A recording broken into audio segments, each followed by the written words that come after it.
So guys, for today's video guys, kahapon po ng hapon guys, maghahapon na po. May dumating po sa akin na parcel, nakabox po siya, ganyan kalaki lang. Tapos, hindi ko muna siya tinanggap kasi hindi naman po ako nagpapadeliver, nag-order kung ano-ano sa online kasi di man ako mahilig. So ngayon, nakapangalan sa akin. Tapos ang binuksan ko yung box kasi baka kung ano lang yung laman. So ito yung laman niya, ito maliit lang siya guys. Tapos mamaya maya guys, may nag-chat sa akin kung dumating na daw yung pinadeliver niya para sa akin. Check wala. So ayun na nga guys, naalala ko na pala kung sino siya. Kasi naalala nyo po yung nangalakal po ako dito sa trabaho ko na bininta ko po yung kalakal ko. Sabi ko doon, nagbiro lang naman ako guys doon na yung binta ng kalakal ko ay ibibili ko to ng bagong cellphone. Kasi yung cellphone ko na ginagamit ay nagluluko. Mapilis na siya ma-full tapos nagluluko talaga siya. Pero biro lang yun. Pero yung nagpost ako, nag-heart siya doon. Tapos maya maya nag-PM siya sa akin. Sabi niya, ano daw tunay kong pangalan. At saka ano daw, kung saan daw ako nagtatrabaho. So, mailan araw lang guys, dumating po ito na binigay niya sa akin. Pero alam ko, hindi naman to cellphone guys. Para magaan lang kasi siya eh. Pero siyempre magpapasalamat pa rin tayo sa kanya kung sino man siya. Kasi sabi niya, wag nyo daw ibanggit ang pangalan niya doon sa vlog ko kasi maliit lang daw na bagay yan.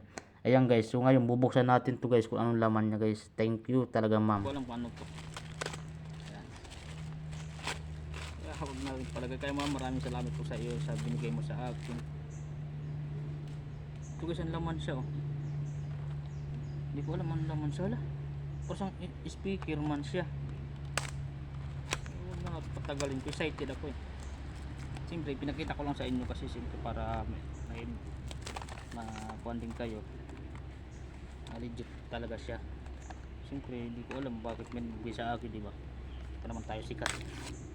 Ang bait naman niya. Hala.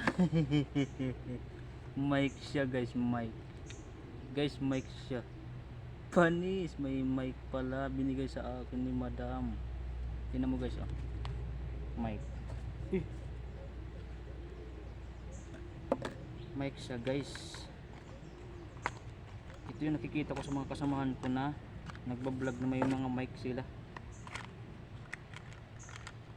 Galing ah. May charger. Hindi ko alam kung paano gamitin to. Yan guys oh. Hala, may mic. Bigyan ako ng mic. Hala guys, binigyan ako ng mic ni madam. Kompleto. Ayan oh. Panis, vlogger na vlogger ang datingan to boy.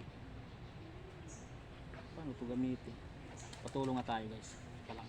Hindi ko alam to eh. Meron ako kasama dito na marunong nito eh. So guys, patulong ako dito sa tropa ko kasi alam niya to gamitin. Ako hindi ko talaga alam to eh. Parang first time ko itong makatanggap ng ganito guys eh. Di bluetooth siya. So guys, ito pala yung tunay ko na boses na wala pa akong mic ng cellphone. So kanina, tinitingnan namin to guys. Lapit tayo na kami. Isinalpak ko to sa cellphone, yung tinonik ko na. Parang basag po yung boses ko sa cellphone.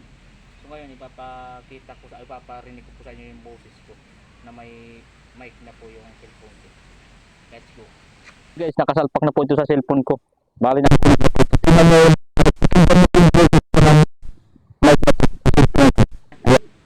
So ngayon guys, narinig nyo naman yung boses ng mic. Parang di maintindihan, parang sira na plaka.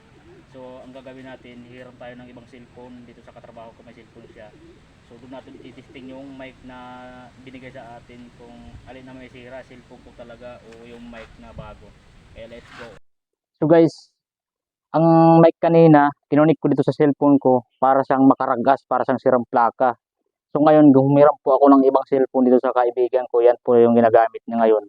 Ito yung cellphone ko. So napakaganda po yung boses ko dyan. Mapansin nyo po. So ang may problema guys, akala ko yung may problema ito na mic na to. So ito pala guys ang may problema, sabi ng katrabaho ko dito na grounded pala yung cellphone ko. So ang mangyayari yan guys, hindi ko magagamit yung binigay sa akin. Kasi hindi ko alam kung ipapaayos ko to kasi sira din kasi ito guys eh. Kaya ang gagawin ko dito guys, ang binigay sa atin ng ating followers, siguro ibibigay ko rin siguro sa iba. Kung sino man ang magbablog, ibibigay ko sa kanya kasi hindi ko naman magagamit to eh. Kaya magpapasalamat pa tayo kay ma'am. Maraming salamat po. So yun lang po. Thank you.